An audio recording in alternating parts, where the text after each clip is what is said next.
Bonjour et bienvenue dans la quatrième leçon du module qui concerne la planification stratégique.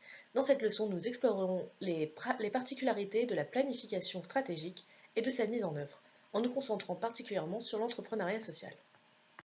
Nous aborderons trois sujets dans cette leçon.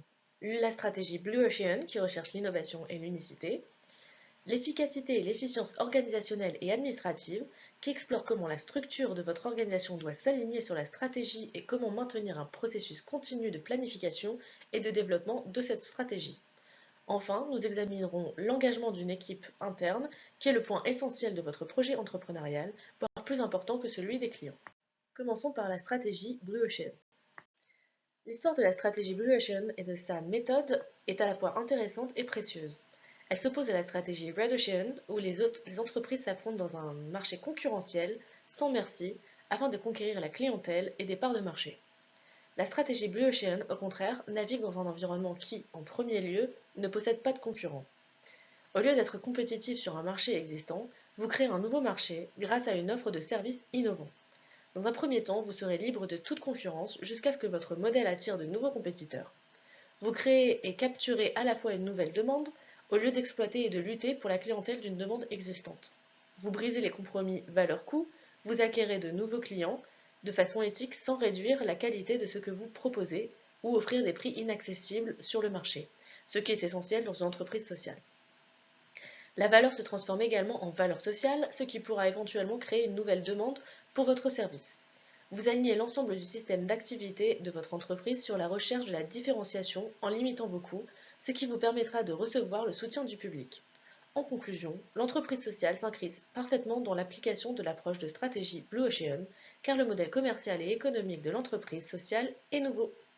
Il n'existe pas encore de place de marché spécifique pour cela, ce qui vous permet d'attirer de vos propres clients et partenaires et d'opérer sur le marché en définissant votre stratégie en opposition à celle du Red Ocean traversée par une forte concurrence. Examinons maintenant l'efficacité et l'efficience des stratégies et leur planification dans les dimensions organisationnelles et administratives de l'entreprise sociale. Dans la plupart des cas, la stratégie suit la structure d'une entreprise lambda car les stratégies sont mises en œuvre au sein d'entreprises déjà existantes. Il est cependant tout aussi précieux, en particulier pour les nouvelles entreprises, de développer une structure suivant leur propre stratégie. L'ensemble de l'entreprise devra suivre l'idée imposée. Comme vous pouvez le constater, il s'agit d'un système fermé en développement et amélioration continue. En identifiant tous les éléments et en les formulant comme nous l'avons appris précédemment, vous devriez voir que les processus au sein de la structure de votre entreprise, même s'il s'agit d'une toute petite entreprise, sont toujours liés à la structure. Si vous avez une stratégie, vous avez votre structure, vos processus structurels et des activités incluses dans les processus. Vous cherchez à présent à garantir l'efficience et l'efficacité. Considérez à présent avec quelle efficacité les activités sont mises en œuvre et dans quelle mesure pouvez-vous en mesurer cette efficacité. Ce qui est mesurable est gérable. Sans moyen d'évaluation, votre gestion est impactée. L'efficacité doit donc être examinée au sein des activités intégrées dans les processus et dans votre structure, qui est elle-même un élément de la stratégie. L'efficacité des activités prend aussi en compte la gestion et l'analyse des risques, dans l'optique de les anticiper et d'y remédier si nécessaire. Ces outils vous permettent d'identifier les signaux précédents, les risques potentiels, dans un avenir proche ou lointain. Vous devez définir ces signaux et constamment y prêter attention. Pour prévenir ces risques en travaillant avec les signaux, vous pouvez intégrer l'assurance qualité dans le système. Cela peut être très simple, par exemple, demandez-vous que faire en cas de ou que faire pour éviter quelque chose. Les trois derniers points servent en réalité de base aux autres changements que vous pourrez examiner dans le contexte de la stratégie et de ses éléments. Mission, vision, but ou objectif, tâche, indicateur, principe et valeur. Si nécessaire, vous pouvez mettre à jour la stratégie et poursuivre un processus d'amélioration continue. Examinons maintenant l'engagement des personnes qui est un élément crucial de toute stratégie. La stratégie est principalement descendante, ce qui permet de diriger une entreprise prospère. Pourtant, la mise en œuvre de votre stratégie, le développement d'une culture stratégique au sein de l'entreprise et le processus de planification que vous mettez en œuvre suivent une approche ascendante. Les gens doivent être impliqués dans la planification stratégique et la stratégie doit unir l'équipe. Si les gens ne participent pas au processus de planification, ils ne participeront pas au processus de mise en œuvre. S'ils ne se reconnaissent pas dans la stratégie, ils n'adhéreront pas non plus à la culture stratégique. Engager les gens dans votre entreprise est crucial.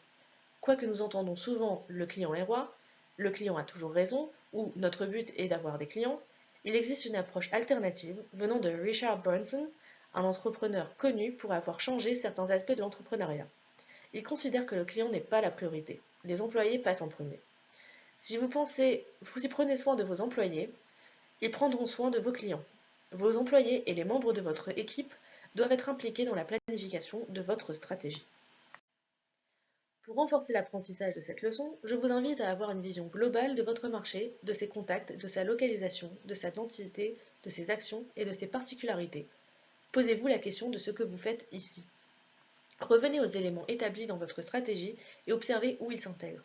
N'oubliez pas la fonction sociale dont vous faites partie afin de faire place à la stratégie Blue Ocean. Considérez les lieux et moments où la concurrence est inexistante dans votre stratégie, vos activités et vos indicateurs. Peut-être pouvez-vous créer ou avez-vous déjà créé un service absolument unique, sans concurrence. Réfléchissez enfin aux valeurs et aux principes potentiels les plus rassembleurs. Il s'agit ici d'établir les éléments stratégiques uniques qui unissent les membres de votre équipe. J'espère que vous avez trouvé utile toutes les informations sur les particularités de la planification stratégique et de sa mise en œuvre.